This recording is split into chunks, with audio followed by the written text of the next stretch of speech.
All right. Welcome, everybody. Welcome to our Why Try webinar today. Appreciate everybody showing up. My name is Jason Johnson. I'll be um, moderating the panel, try to lead out on the discussion. Really excited for the discussion we're going to have today. I think it's a really important topic. Really excited for the panelists that we have on as well. Some old friends and new friends, and really excited to continue the discussion we've been having behind the scenes to share with you all today. I think it's a really important topic. Before we do that, let's just go over a couple of logistics for the webinar today. As I mentioned, I represent the Why Try organization. We are the organization that hosts these. Today, we're co-hosting with NAEA, the National Alternative Education Association, which we've got Marianne Colby here representing, and really want to shout them out. They do really good work, and we've really appreciated our partnership with them. And so grateful to have them as co-hosts. We'll go for about an hour today. And this will be on a webinar link, which means the four of us panelists are the only ones with live microphones and live cameras. The rest of you that are attending, we can't see, but we will keep a live chat that we'll talk here in a minute. These webinars, I saw several familiar faces, so I know a lot of you kind of know how these work by now, but we started these, I started these in 2020 as a resource from our organization. We specialize in resilience and have a toolkit to help people teach the skills of resilience. But we've also really valued the relationships we've made over the last 20 years of being in this field. And so I started this in 2020 as a way to kind of stay connected and provide a platform to bring all these incredible people that I get to meet on the road in my capacity as director of training and presenting at conferences. And I would have these incredible conversations on the road with just the best humans. And 2020, while it was a very interesting year for many of us, it was a great way to learn how to I think connect in better ways. And so this kind of came from that, and they've continued on now. We're into year 5, and they're just really fun. It's the thing I look forward to the most out of all the great things I get to do, and have loved being able to platform some of these stories and voices on here and let this community that keeps building kind of learn from one another. And so that's how this came about. So we'll go for about an hour. We'll have a live chat. One note on the chat that is helpful if you're willing to make this adjustment. For some of you, for some reason, the default setting in your chat will not be set so that you're sharing comments with everyone. And it is helpful if other people can see your comments. So the way you can check that is right above where you type a message in the chat. It says to, and then there's a little drop-down menu where you get to select who you're going to share your comment with. Just make sure that says to everyone. If it only says to hosts and panelists, then not everybody's going to be able to see your comments. So make that adjustment. After you have made that adjustment, go ahead and just type a welcome or a hello message into the chat. Say hello to everybody, blow up the chat. And correct, Jennifer. So I can't hear any of you. The only people we can hear are the four of us as panelists. So yeah, throw a welcome or a hello message into the chat and blow it up, and we'll be able to quickly scan and see if any of you have your settings still set to hosts and panelists. Looks good. Oh, we got Delaware showing up. Awesome. Durham, North Carolina. This is great. Great. All right. I get distracted easy, so I'm going to get myself back on track. Appreciate you all being here and appreciate you all participating. Let me introduce the topic, and then I'll introduce our panelists, and then I'm actually going to throw out a quick question to all of our attendees. But our topic today is it's called Beyond Burnout: Finding Strength and Unity in Challenging Times. And I think the topic speaks for itself. We've got an incredible group of panelists to help lead the discussion today. Let me introduce them. We'll start off with Dr. Beth Rice. Beth is the founder of Wellbeing for Learning, co-founder of SEL for NC, organizations dedicated to building resilient, well-being-centered school communities. Previously served at the North Carolina Department of Public Instruction, where she helped design and launch statewide SEL and MTSS initiatives. Career spanning classroom teaching, school psychology, state level leadership, brings great expertise in this topic. Beth, thank you so much for joining us. Next, we have Dr. Kobe Davis. Kobe is the assistant principal of Archer Learning Center in Arkansas, where he leads innovative work in alternative education. Got nearly 20 years of experience across K through 12 classrooms, higher education, teacher prep. Passionate about equipping educators with tools for 21st century learning. He also serves locally in Arkansas on many boards, and then nationally is also I don't have your title in front of me, but you are nationally on the NAEA board as well. You were the treasurer. Are you still the treasurer? Did I get that right? Well, thank you. Thank you so much. Kobe's a returning guest. I think this is your third time on. Always a delight to have you on. Appreciate you being here. And then next, we have Dr. Mary Colin Frazier. Mary is the executive director of the National Alternative Education Association with over a decade of experience in both traditional and alternative settings, led district level initiatives, trauma-informed practices, program turnaround projects, leadership centers on transparency, reflection, amplifying educator voices. Mary is passionate about removing systemic barriers and helping alternative schools nationwide build strong student-centered programs. I would add to that, Mary's also very passionate about helping educators everywhere and really bridge gaps across education. I think there's so much that traditional ed can learn from alternative ed and vice versa. And like I said, it has just been an incredible partner. Always a delight to have Mary back on. Welcome, Mary.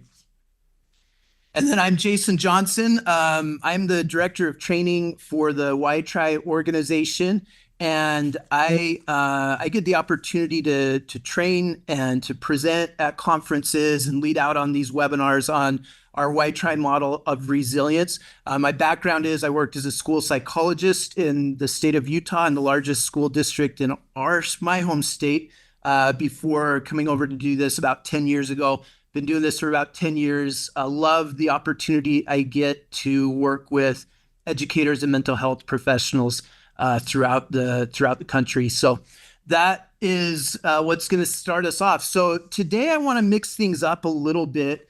Rather than launch right into the topic, I want to do kind of a quick, I guess, survey poll, for lack of a better term. We're going to be talking about the kind of trying to navigate what I think is uniquely complex times in education right now.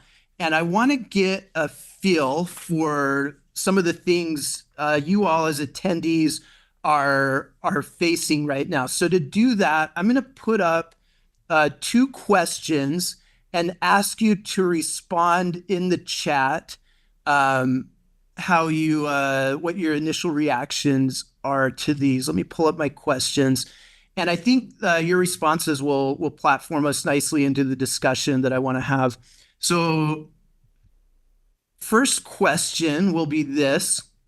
If you're willing to give a brief response in the chat, share what aspects of the work feel most exhausting or depleting for you these days. What are the things that you find most exhausting? Because this is as a trainer going throughout the country, one of the things I continue to run into, I think educators feel particularly exhausted right now. It's a heavy load we're carrying, and so I'm curious what are the sources of exhaustion for you? We got emotional labor, managing behaviors, putting out all the small fires throughout the day with students and with staff. Appreciate that.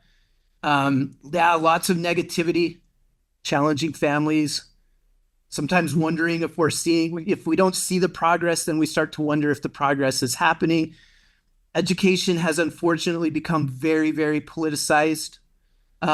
Requirements we have to do that don't really make a difference with our mission. Yeah, there's sometimes that can feel like such a disconnect. Supporting adults, students, parents through process, micromanagement, extreme behaviors. Yeah, lots of increase in those.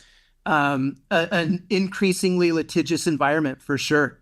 It can make it feel very nerve wracking. I yeah, I'm having all these stories come to mind. I'll hold back for now. Pushback from state legislator, emotional labor. These are really, really honest and complex answers. I really appreciate these. Home visits, feeling relevant, lack of resources, supporting mental health issues with students. That's a huge one. A lot of educators feel very under-equipped to do that, but they feel like that's a necessary part of it now. Hours spent on paperwork, evidence to back up what we do, legislation, lack of funding. Thank you so much. Really, really extensive list. Let's flip it now. I want to hear the opposite side of that now. What are some things that you've found that help you recharge or keep going when the work feels heavy? What are some of your releases or sources of strength or energy through there? Oh, and we got an added sense of staff helplessness there. Laughing with colleagues for sure. Nature, seeing that one kid progress, professional development, small successes, finding purpose, music, the weekend for sure, colleague connections. Let's see here, team of colleagues, prayer, music, seeing the difference, talking with colleagues, exercise. These are really good too. Cal, I needed this. I've got to document this whole list. This is really good. Creating company policies out of I take a walk, pray, talk to my kids, have a hobby. Yes, all of the above. All of the above. Thank you so much. Really, I think insightful and helpful responses. So it's a good lead in, I think, to the discussion that that I want to have today. Let's just kick things off. One of the phrases that gets thrown around in conjunction with this is this idea of self-care. Sometimes we're to the point now it elicits eye rolls because it can feel hollow or impractical. I want to throw out to the panelists, how do we reframe the conversation around this idea of self-care so that it feels real and respectful to the lived experiences of the educators that have been generous in sharing with us? And if it helps, you want me to pick the order of response? Let's just start with that and I'll kind of cycle through it. Let's hear first. Let's go Kobe, Beth, and then Mary. Well, thank you so much for having us again, Jason. I was thinking about this, and I was thinking what we talk about in our school is we don't say self-care very often. We talk about well-being, we talk about job satisfaction. These are things that people can all rally around, managing stress. They're the exact same thing, but the reframing are things that people buy into a little easier. Thank you, Beth. Agreed completely, Kobe. And, one of the things, found it like 2 years ago, and it's really this call to move beyond self-care to that broader work across the organization. So we're thinking more around organizational well-being. And yes, there are dimensions of that have to do with me intrapersonal and me and others interpersonal. I do think that is something, and so much of what people just said all is in alignment with exactly what that we're talking about. And I think from a language perspective, what's super important is that we're using the language that most resonates with the people that we're working with. Nice. How about you, Mary? Yeah, I love everything that Kobe and Beth said. I did just want to point out, this seems not important, but I do think it's important. So Kobe's actually the principal of his school. And I say that only to say that He's not a person of title and like I need to be corrected or any of those kind of things. But sometimes when we think and we hear answers and responses, it helps to know from him how he's leading his school, and his responses come from that person at the top of the seat and the head decision maker in the building. And so I just was throwing that out there because I think that perspective matters and is important, not only because he is the head, but he's not somebody that would ever correct or care about that title either. So anyways, to go back and add to the question, I say that all in the name of like also the language matters, and in the sense of how we speak and our words, they carry weight, and from the smallest of things to the largest of things. And I think using those words matter. I think when we reframe them, we don't always have to make a big announcement that that's what we're doing. Like we don't always have to say, hey, and now we're going to go into self-care, staff, and so I think sometimes just making sure the words that we are using are intentional and that we are drafting and creating them to hold weight and not just to say them. I appreciate that, and I appreciate the correction as well. So you're modeling the words matter, and I will try to model that receiving feedback is important as well. Kobe, this is 2 times in a row that I've introduced you with dated information. I owe you one. I'm going to have you back on another one just to get it right. I'll get you right, man. Hey, panelists, we got a pretty extensive list of the biggest sources of discouragement and disconnection.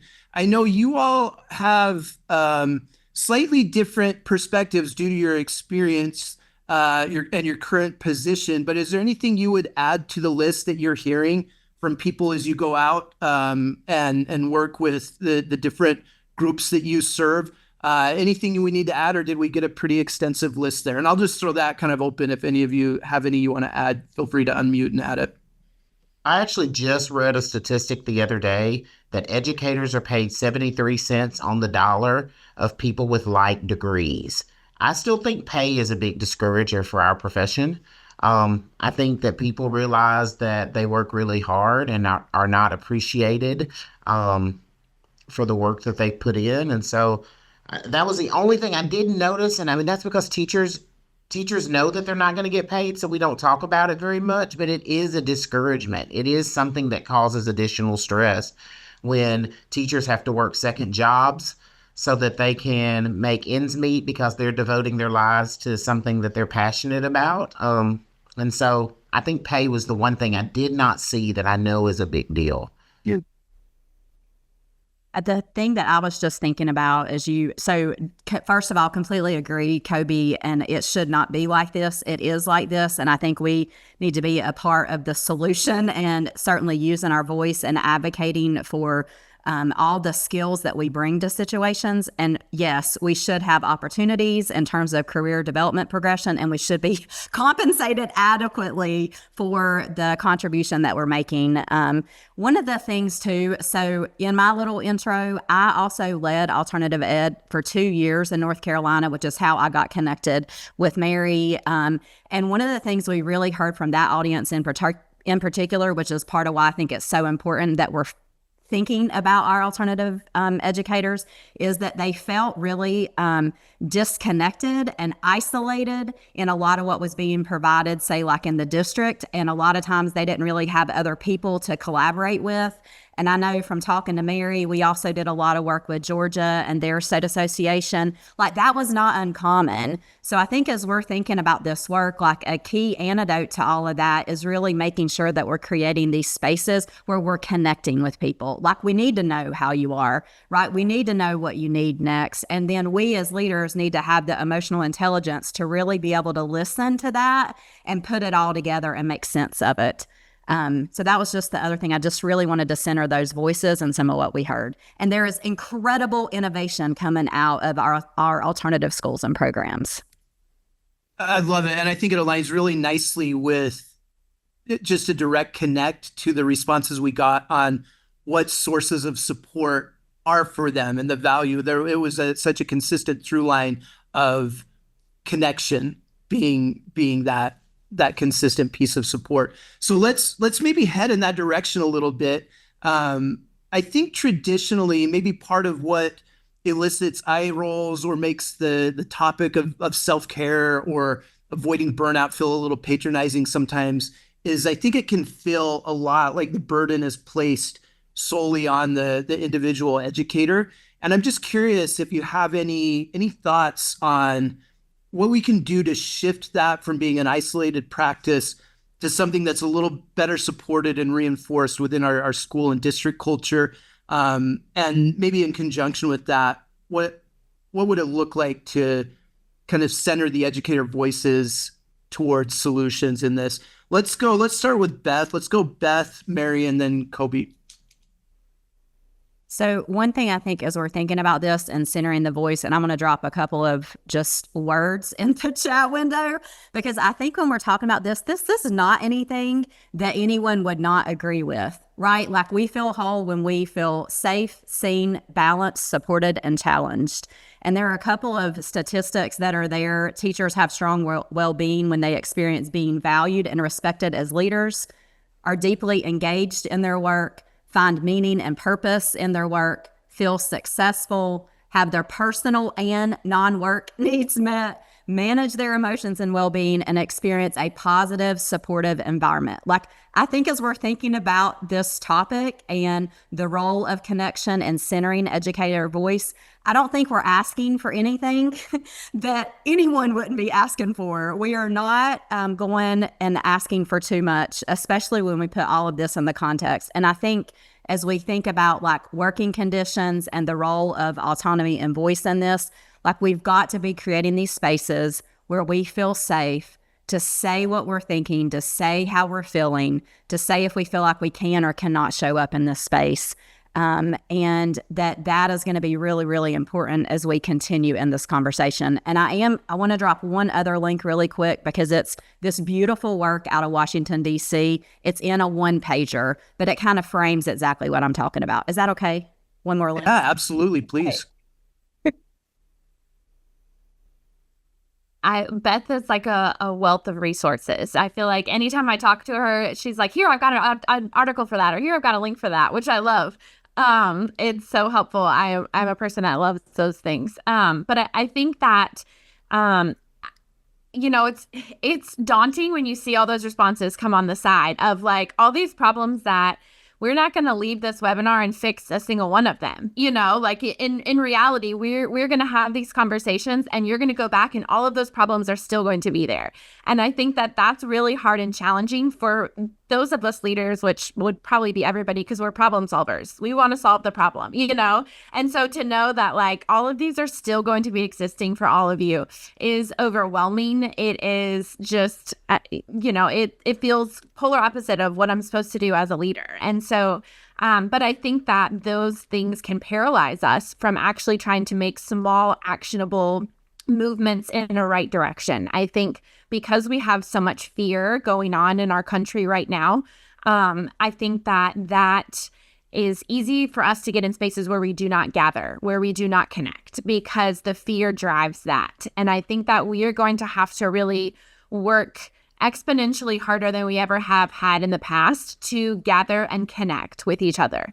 And I think, because it's a simple concept, we think it's an easy concept, but simple doesn't mean easy, and I think we have to really work on the fact that it's simple. It's easy for us to just get together, it's a simple concept, but it's not an easy aspect for us to get together and intentionally connect with each other and say, truly, how are you doing, Jason? What is it that is, and having those conversations, because it's easy when we're in education to get caught up on, well, what was Jimmy's math score test? What was, and get in the numbers and get in the academics, which are very important and have a place. But they're a lot easier to talk about. And so I think that is just a challenge for us that we're going to have to embrace. Thank you. Kobe. I was thinking about your question, and you said, how do we make it part of the culture so it's not like this isolated, workshop or session? And I think the answer is in that one word, culture. I really think that we probably don't spend enough time building culture in schools.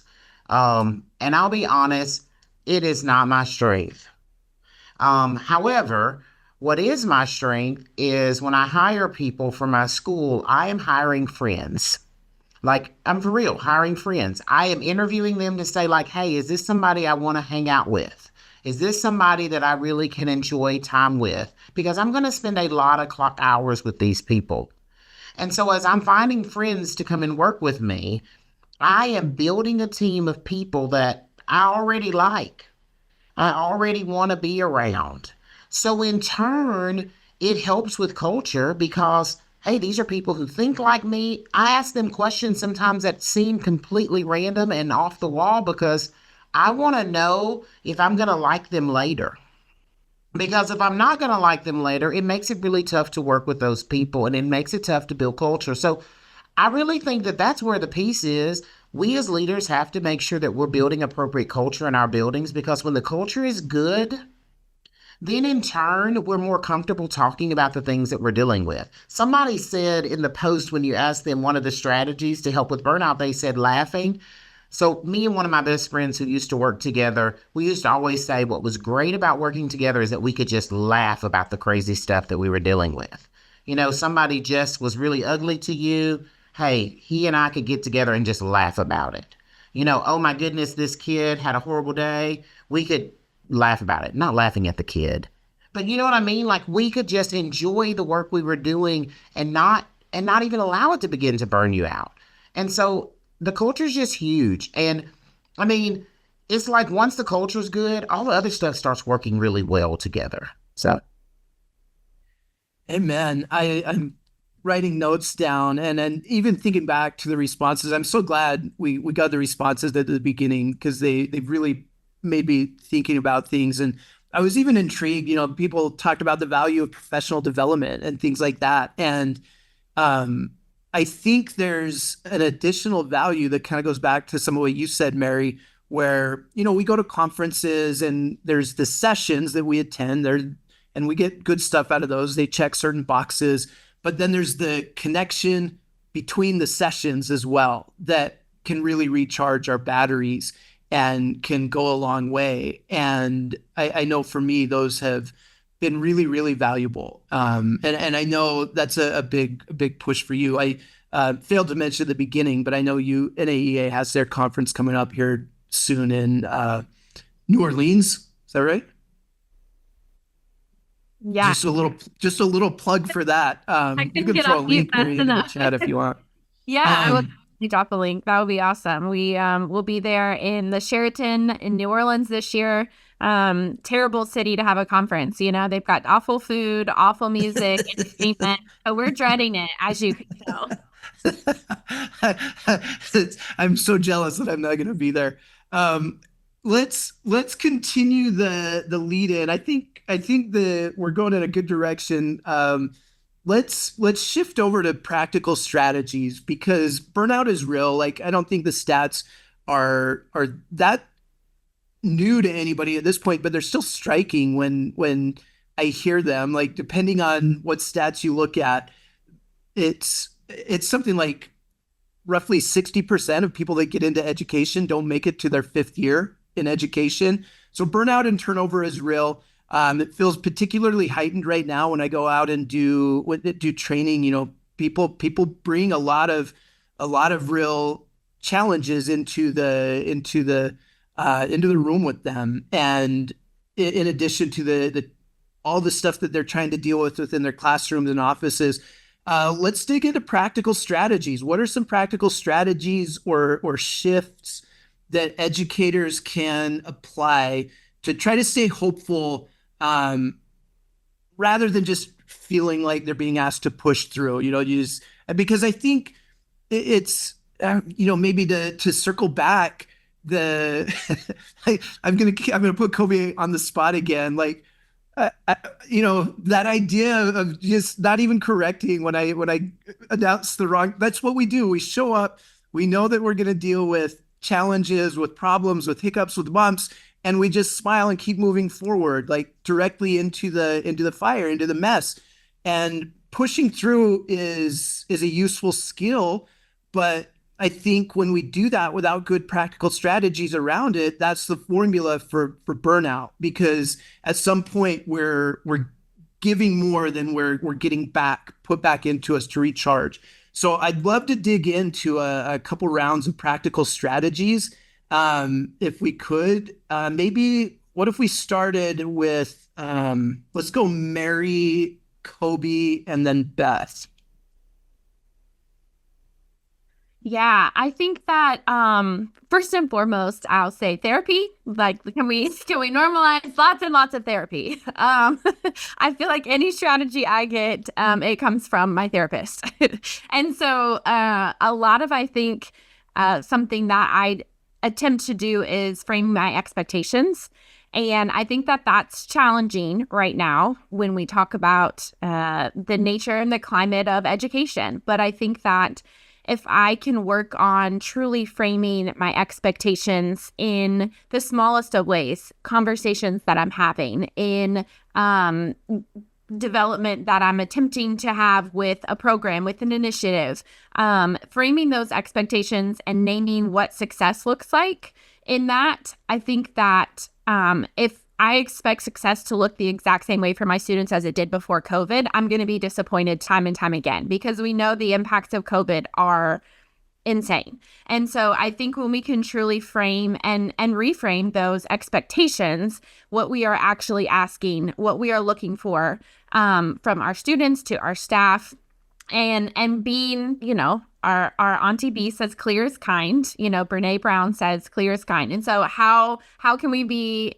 exceptionally clear with what we are expecting of ourselves, of those around us, our colleagues, because even if I'm trying to go down to the concept of like connecting with somebody, if I'm expecting to connect with Beth and I'm expecting to leave my encounter with her and have everything cured, I'm going to be disappointed time and time again, because she's amazing, but she's not going to solve all of my problems. And so I think, how can we frame expectations in all capacities and in all ways can truly help us. It's not going to eliminate our frustration, but I think it can help minimize it.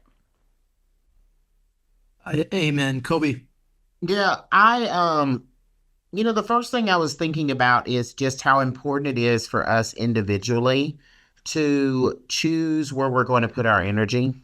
Earlier you've been teasing about this whole forgetting to, give me the right title or whatever. Let's just be real.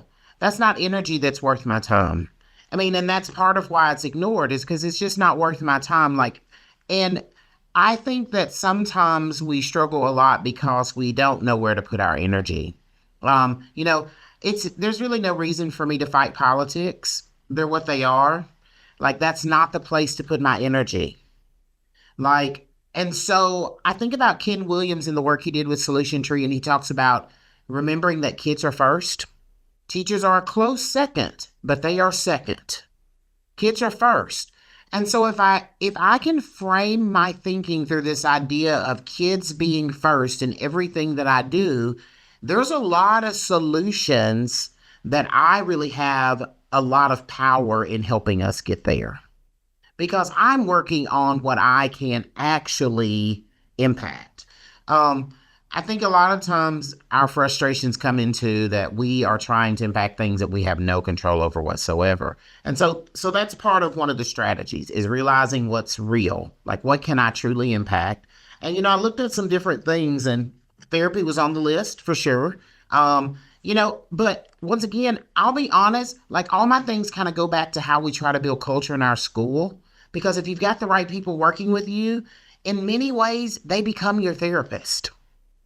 I know it's not official therapist. I know you're not sitting in an office with them, but I'm just telling you, I have stood in the hall with other teachers before, and we have had therapy sessions. We have talked together about what we're dealing with, but it's because we have a trusted community where I can talk to them and I can open up about what I'm frustrated about. Taking breaks. I think we probably don't give ourselves breaks very often. I also am good at knowing that at 4:30, if I didn't get it done, it's for tomorrow. And so people ask me all the time, they'll say, "Hey, was your day good at school?" And I'll be like, "I don't know. I don't know." And they're like, "What do you mean you don't know?" And it's like, well, because now I'm moving on with the other parts of my life. If I spend so much time thinking about what I have done all day at school, I am so overwhelmed. But at 4:30, I close the door on it and I move on because I'm taking a break from school. And then I come back the next day at 7:30 and we do it all over again. And I'm going to give it 100% while I'm here, but I'm going to take a break at 4:30. Now, that doesn't mean things don't pop up sometimes. That doesn't mean that I sometimes don't stay a little late.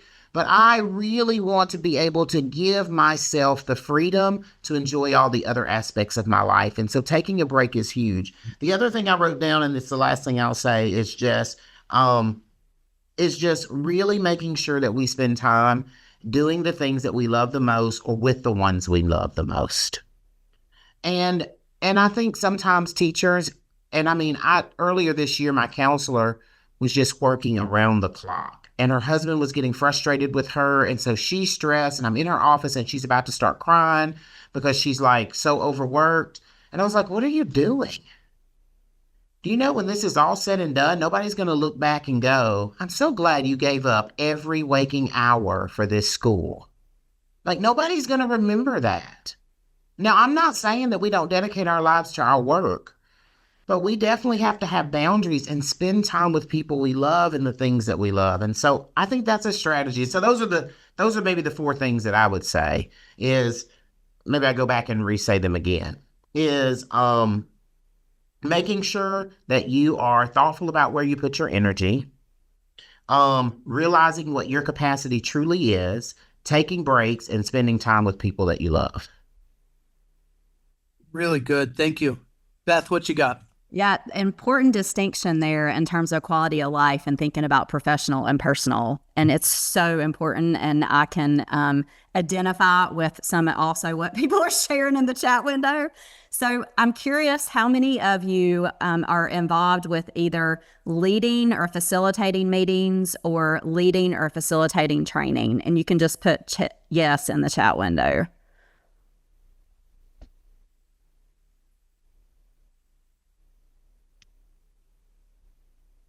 Awesome. So it's a lot of us that is our work. And I think probably one of the most important things, if we're in that role, there is a lot of opportunity to connect and know how our people are.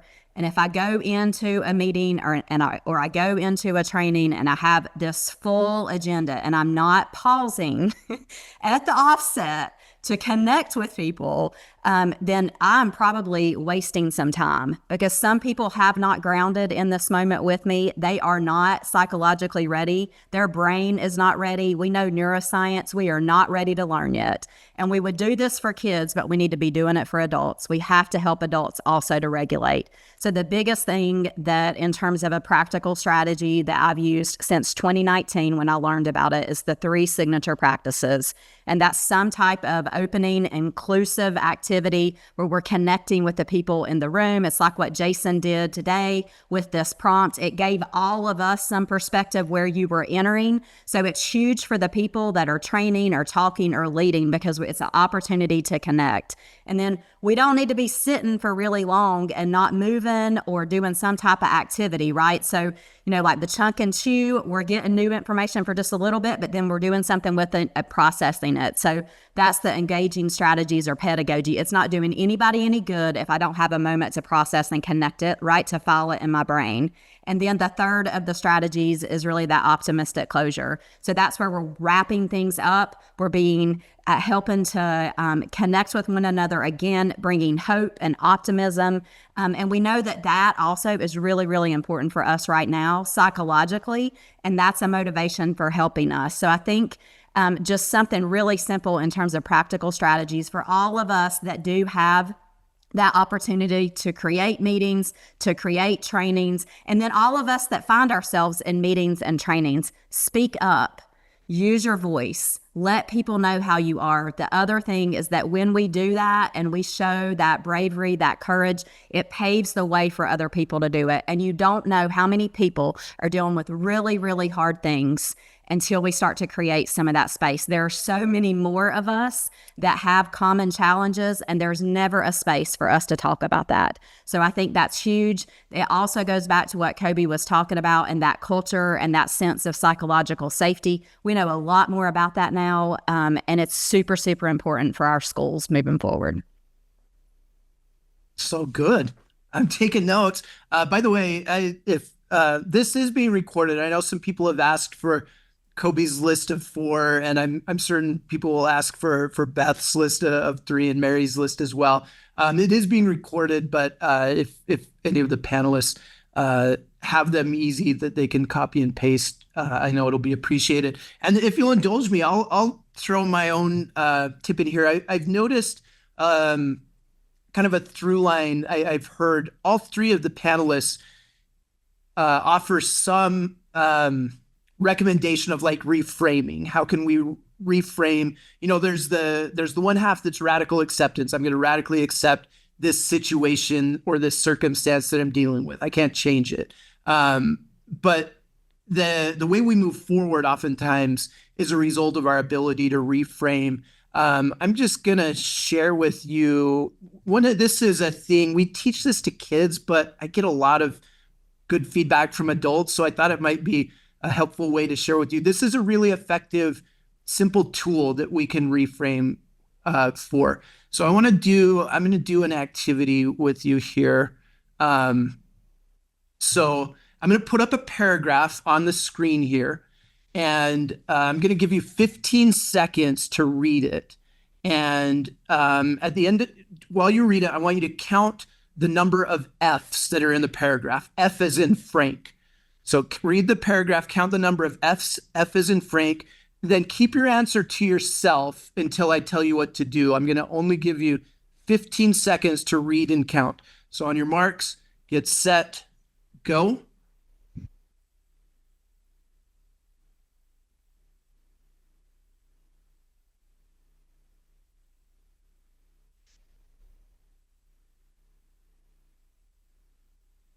All right, 15 seconds goes fast.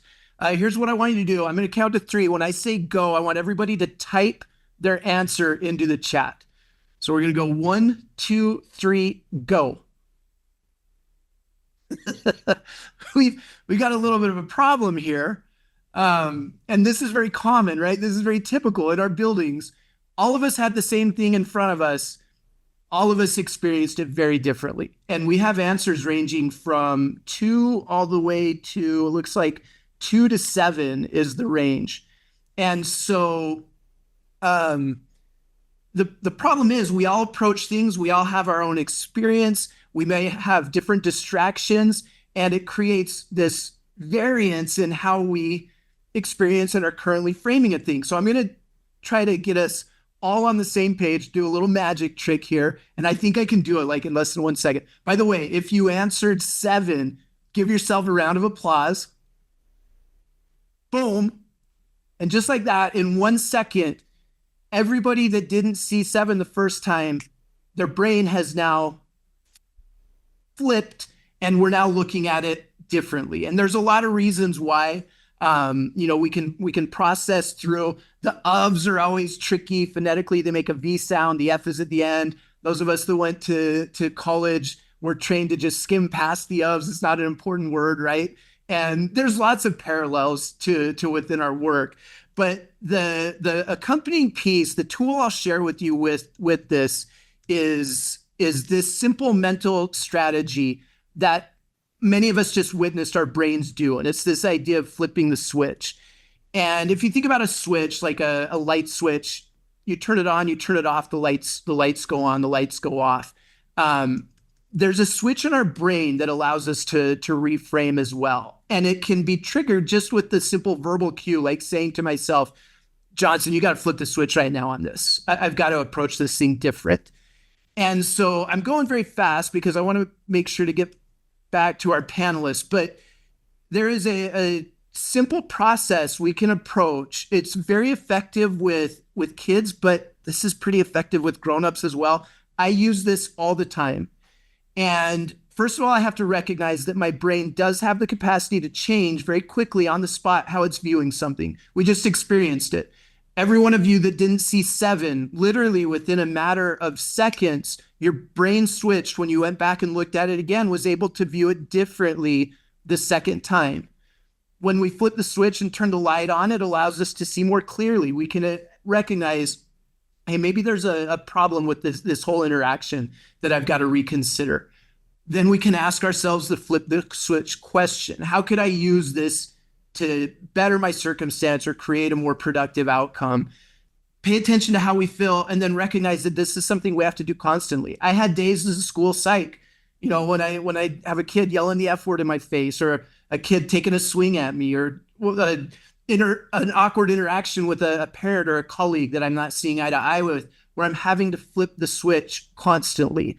And so it's important that we're able to do that. And then we have to combine it with the communal aspect, I think, that Beth, Kobe, and Mary have all shared so eloquently. When we connect with others, that recharges our batteries. And I think it equips us to be better prepared to flip the switch again and consistently throughout. And it becomes this constant process. But as educators, I think we have to be really deft at being able to do that, because we feel a tremendous weight where typically most people in this field are very empathic humans that are carrying the emotions of all their clients on their shoulders. They're very duty bound.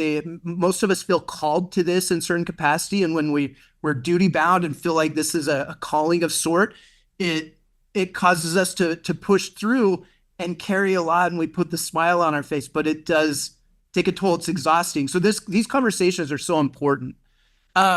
I want to hear from you a little bit more about what can we do. Kobe's brought it up a few times, and I think it's such an important piece that I think Mary and Beth, you've both talked around it as well. But this idea of building unity and support, I think it connects back to culture, school culture, which has also become one of those buzzwords that maybe has started to lose value a little bit to people, because we hear it over and over. Do you have any practical strategies? Like what can we really be doing to try to build greater unity? I know we have educators on here that probably feel like they're on an island in their school. Like they may not feel like they have that luxury of the hallway therapy sesh with a friend, and my heart hurts if an educator is in that position, but I know there are people that are there. How can we work towards greater unity and support within this field? Let's go Kobe, Beth, Mary. Well, I'll start by talking to school leaders, and then I want to talk to teachers and people who are working in buildings that may not have the capacity to impact large change. In our building, we currently do 2 different things that I think have been really great for unity's sake. One is we employ restorative practices throughout our building. But like yesterday at our staff meeting, our teachers participated in circles where they too had conversations employing those restorative practices. And that has been amazing for people to have opportunities to talk, building that community. The other thing we do, and I wish every school did this and every school I've ever worked for would have done it, is every Wednesday, and it's super quick. We don't have a lot of time and we're not able to deal with it a lot, but we do a staffing where we come together and we just throw out names. We actually have a Google Sheet where we put in names, but we throw out names of kids that someone's having a challenge with. And we talk through as a team, what are some ideas and or strategies that have worked for someone?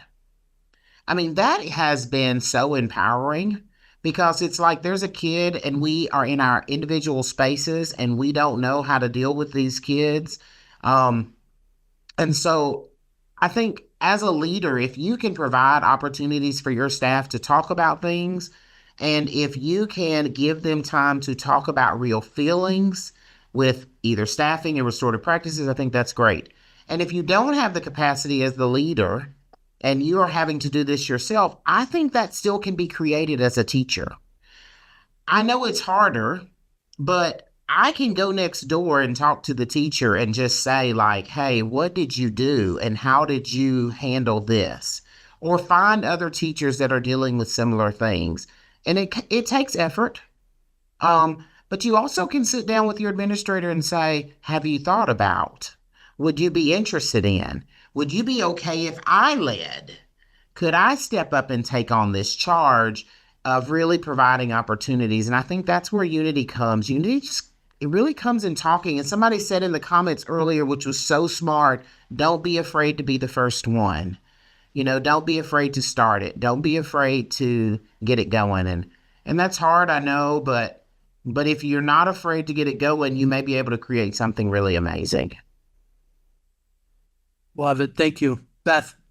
So completely agree. Like the role of building community and building unity, I think is so, so huge. And I just was able to join another community of practice, and we met the end of last week. And one of the things that they really pushed us is we have got to be building these opportunities to connect right now. It is one of the most essential things that we could be doing. And earlier in the chat window, we had some folks that were talking about how they formed their own community of practice or they reached out to somebody else. So I think you were already doing some of these examples. And I love, too, Kobe, what you said, the role of restorative practices and helping us with some of those affirmative statements and the language. Like most of that work is preventative. When I was leading the alternative ed work in North Carolina, we had a lot of people that were implementing restorative practices, but there was no ongoing community to support that work. And so that is one of the first things. Y'all, lost my job. So I lost my job in March, and I was able to have some moments of grief and mourning because I've never in my life since age 16 been without a job. And the irony of it all is I just finished my doctorate. So I feel like I'm like so prepared now to lead, right? And now it's not an option anymore. But one of the first things that I did was starting Wellbeing for Learning is I reached out to another person that had also worked at DPI and at SERVE, Eric Rainey, and he is a restorative practices trainer. And I was like, hey, Eric, I had this idea while I was leading alternative ed, like there's no ongoing community for this work. Would you be up for us starting something? So I'm going to drop a link to an interest form if that is anything that you're interested in. The only thing that will happen is you're going to get some emails about some next updates of what's coming. And the next thing we're getting ready to do, we got some questions around multi-tiered systems of support and restorative practices. So we've got a district that's going to be coming and talking about some of that work, and that'll be starting next month.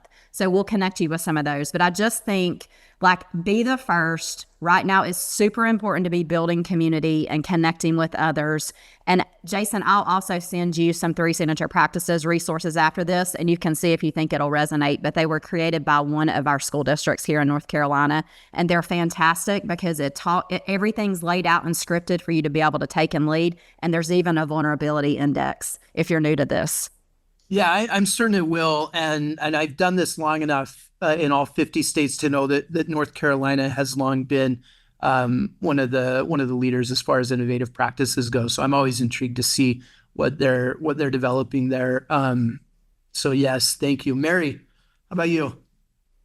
Yeah, Kobe and Beth are tough acts to follow. They have such great answers and so comprehensive. I think in tandem with everything they're saying, I think they're when we talk about practical strategies to create this unity and to really connect, I think we sometimes miss the power of just one.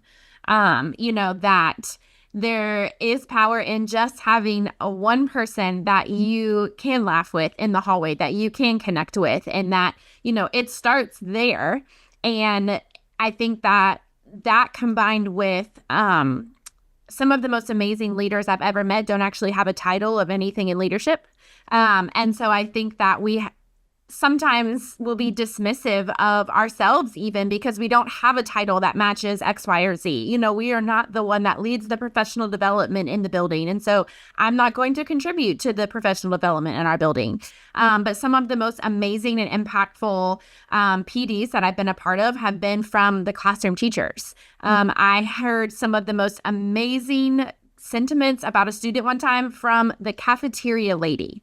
And I was like, that is literally the most profound thing. And she was like, I know how to get to him, you know? And I'm thinking, oh my gosh, why don't we listen to those voices? And so I think that encouraging and challenging people that because your title doesn't say X, Y, or Z doesn't mean your voice is any less loud or any less meaningful. And I think that is something that it can get lost in the sauce sometimes, you know, and having that one person. I know that sometimes in certain situations, I am not the most logical thinker. I think I have really good practices, but I work closely with Kobe. And so I know by nature, he's a very logical thinker. And so if I know that I'm really emotionally invested in this topic and I am probably maybe reaching a little bit, I want to call Kobe and I'm going to say, hey, I'm pretty charged up about this particular thing. And all of the cloudy emotions are really making me sound a little ratchet here. Can you help me out?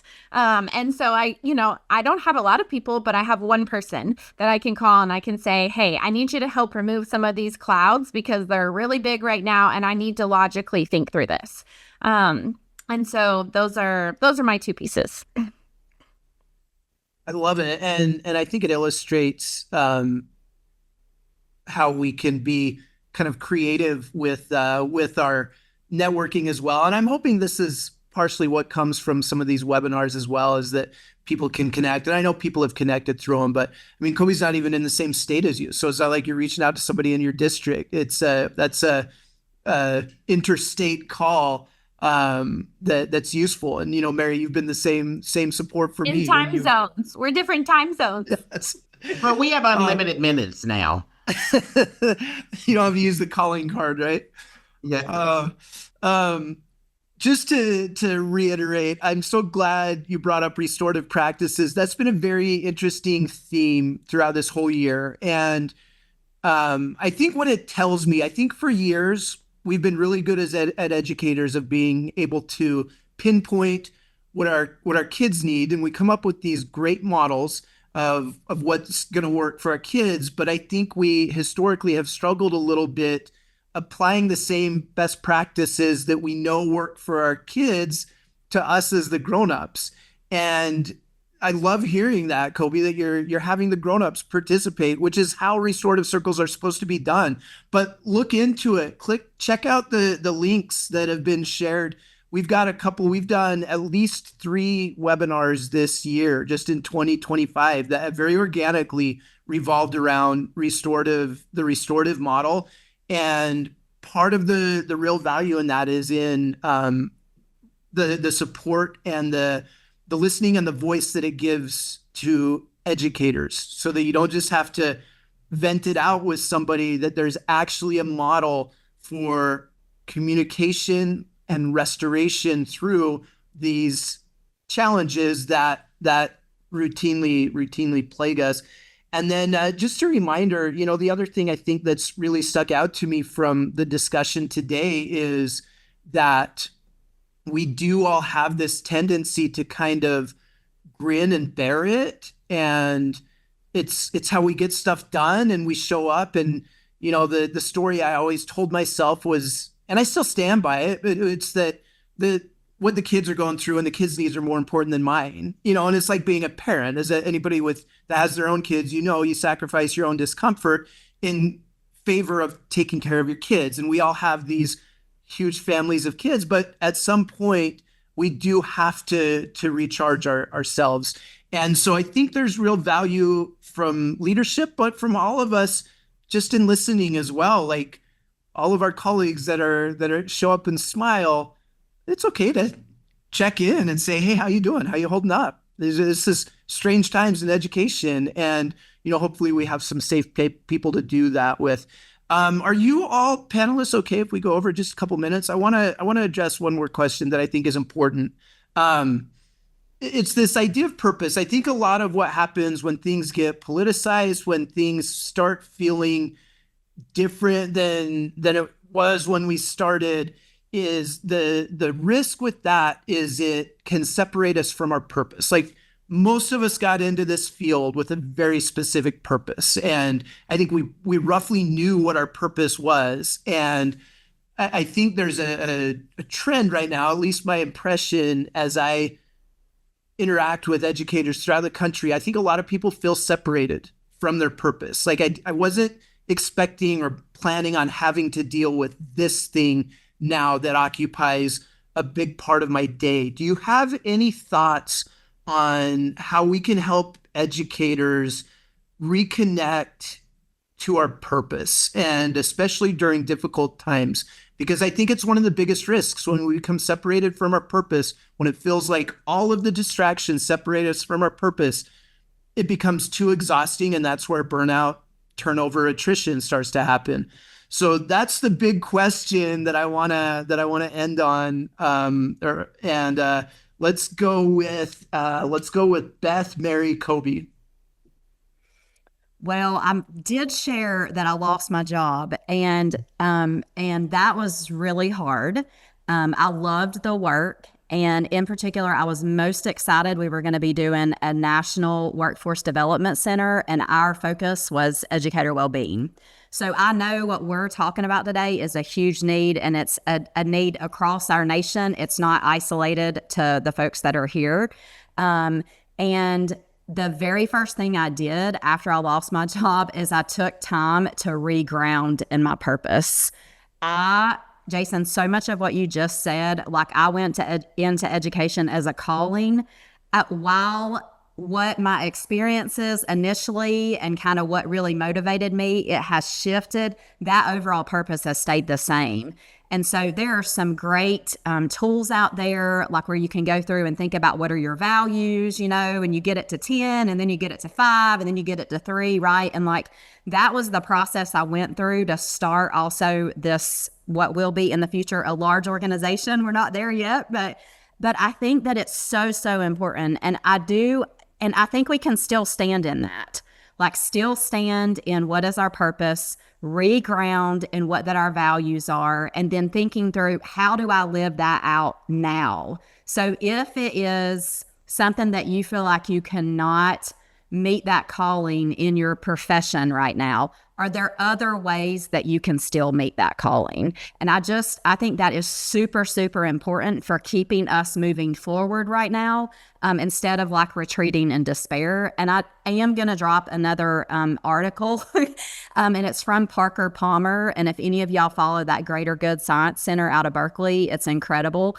But it's all around how do we go on teaching in troubling times. And this was also one of those articles that I read and I just continued to go back to because it gives me hope. Thank you. Mary. I think something that, and Jason, I think you and I even talked about this a little bit when we were kind of starting our conversation about this webinar, is that, we all, and I say we, as a country, it feels like we're very much all fighting each other right now. Like there is an argument about literally everything. We are not even going to just agree on the fact that the sky is blue. It's going to depend on if you have your blue light glasses on, because that might change the tint and it might be green. We are going to fight about everything right now. And I think that what I challenge myself to do and encourage other people to do is when I'm looking at my purpose and I'm thinking of my purpose, is that I am going to have to fight, but I don't need to fight other educators. I don't need to fight other leaders. I need to fight for joy. I need to fight for hope. I need to fight for, fill in the blank. And I think when I can position myself to change the way my fighter position looks like, then I'm going to be grounded and anchored in why I'm doing what I'm doing. And so I think making sure our posture of fight isn't against each other. It is linking arms and saying, we are going to fight for this because this matters. And what does that position look like specifically for me, for my family in this building? And maybe the fight for that looks like I have been taking my work home and I've been working till 9 p.m. Maybe I need to take Kobe's strategy and say it's 4:30 and I'm done. And that is what my fight looks like, because my well-being matters. And so, what is it that What small habits can you begin to change to help to fight for joy, to help to fight for hope in the fact that you need to continue to show up. We need you to continue to show up because now more than ever, your presence as an educator, as a leader matters. And what small things can be done to help change that fighter position? Amen. Kobe. Well, of course, I can't be like everyone else. I have to think about things differently because it's just who I am. A couple years ago, it was pre-COVID. Our district really we dove in deep to this idea of the why. Really focused on this work from Simon Sinek and understanding your why and defining your why. But through that whole journey, I realized that that's actually multifaceted. Like, it's not fair to pretend like there's this one thing that drives us. Some days I'm driven because I need a job to pay my bills. Some days I'm driven because I want to be, a person of color who works in a school so kids see a person of color in the school. Some days I'm driven because I really want kids to be successful and I care about the future. Some days I'm driven because, well, I guess I got to go to work. Otherwise, I got to stay at home. I mean, it isn't always the same. It's extremely multifaceted. And we are so judgmental in our profession when you ask people, well, what's your purpose and why are you doing it? And this person's sitting over here who can barely pay their bills and they're thinking, I'm doing it because I need to pay my bills. But we don't think that's good enough. But that is good enough. That is a good enough reason to drive you and to do the things that you want to do. That can be your purpose, and that's okay. And I think when we talk about well-being, that's the other piece, is that we have to release judgment of people and quit thinking like, oh, purpose has to be this big, well, I want to change the world and I think all kids are this and I am driven to teach because of whatever. And no, you may not be today. Some days you might be, but not every day. And so, yeah, we do need to connect back to our purpose. We need to be able to see it, but we as a unified body need to be able to understand that we as people are extremely multifaceted. And not every day can I come with A+ game. And if the people who work with me know that today is maybe not my A+ day, and they can be A+ when I'm being D, then we can still do okay. And we can still really make great things happen. And anyway, so I really, I think about this. I mean, I've thought a lot about purpose just because it's a lot of what we talked about. And, and I know it drives us and I know it's good, but we just have to be open to hearing that it's just different for different people and it's different at different times even. So anyway. Kobe, I don't know if that all made sense. This is why you're on. This is why I need more why Kobe I said time. everyone needs a Kobe, because sometimes you just need somebody to say, nope, that ain't it. You're just not, It's so everybody- good. I love it. Humans are fluid and our purpose can be fluid, and that is absolutely okay. And I love that. It was a really great frame on that, Kobe. Let's conclude. I'm going to put up contact information, and for concluding question, for me, one of the things that helps kind of navigate through all of that, I have to find a source of hope, like constantly find a source of hope. Hopelessness is when hopelessness creeps in for me, that's when I stop moving forward. And so I want to end on a tone of hope. Share one thing that is giving you hope in education right now. While you share that, I'm going to put up contact information. And Mary, when we get to you, will you please also share information about your upcoming NAEA conference? Because I know you've got some great topics and some great presenters there. So with that, let's go Beth, Kobe, and Mary. I'm sharing my contact information. No, I've got it up. Just share something that's giving you hope in education right now. It's the educators. Y'all, we're an incredible group. And I think together we're going to continue to do incredible things. And there are so many educators that continue to just inspire me every single day. And that is what gives me hope. I love it. Kobe. No, I mean, Beth is right. It is the educators. And but there's also hope in the possibility. There we still know that without the work we do, um, things don't happen, but there is possibility that great things can occur. And so that keeps you going back day after day. Um, Not to say it has to be your purpose all the time, but it does help us go back to know that, hey, there's possibility for great things to happen if we keep working at it. Mary. I think I'm constantly reminding myself that there always is beauty that comes from ashes. And, I think that when we look back at COVID, it was a trying time, but I think there are some pieces of beauty that came from that we know in all education, we know in education, traditional education, we know in our own personal lives, our family, fill in the blank, that there were beautiful moments and beautiful lessons that we were able to take from a very trying, complex, scary time. And so I think when I remind myself of those things, and those, I'm able to be anchored and have hope in that, in the sense that this is painful, this is very challenging, but I know that somehow there will be good that's used from this, and there will be some beauty that comes from the ashes. Thank you. Mary, do you want to just speak a little bit on just give us a teaser. What are some of the topics and presenters that you've Oh my got goodness, we have amazing stuff. I put a link in the chat for our conference page. We have topics around partnerships, around restorative practice, around justice impacted youth, around AI and how to use that in our spaces, because we know that that's a real thing.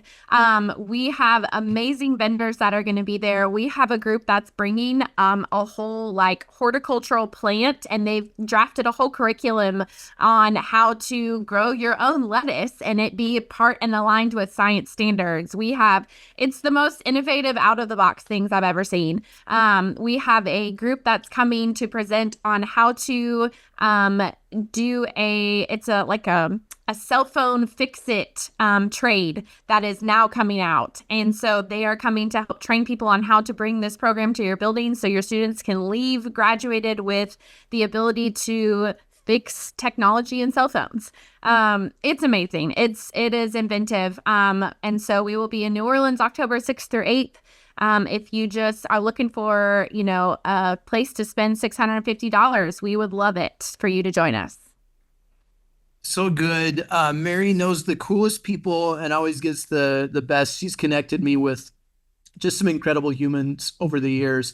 So I'll add to my own question on what's giving me hope. I'm glad you all mentioned. I'm going to stick with the trend because I think it's appropriate given the nature of the discussion and the reality of things. It is. I think sometimes I tell myself the answer has to be the kids, and the kids do give me hope. But the reality is the grown-ups give me hope too. This field attracts the best humans, incredible people that keep showing up. And we do this through a lot of difficulty and complexity. And we're navigating waters a lot of us never anticipated, from a technology standpoint, to a political standpoint, to a nation that feels very, very, very divided right now, and all of that creeps into us just trying to do our job to help these kiddos, and the grown-ups that keep doing it are incredible. So I tip my hat to everybody that showed up today to participate in this. Give yourselves a round of applause. Huge thank you to our panelists. You absolutely brought your this was a work, Kobe. This was, every one of you brought a work today, and really, really great conversation. So thank you so much. We're going to go ahead and officially conclude. I'm going to play us out with a little music.